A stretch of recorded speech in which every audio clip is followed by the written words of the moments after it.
Yeah, of course, really important to be prepared. And of course, we're going to keep you posted and prepared for any storms that happen over this weekend. Wanted to show you what we've got going on when it comes to the time frame for this rain.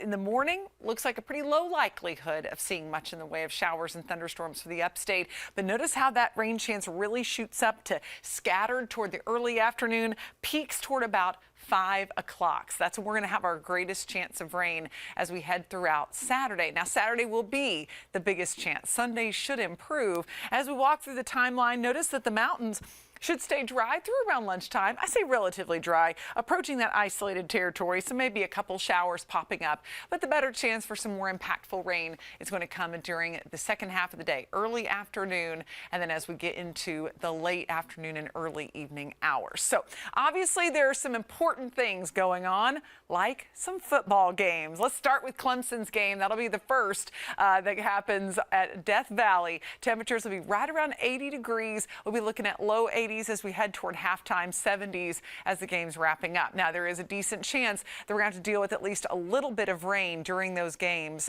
but it's not going to be the entire time.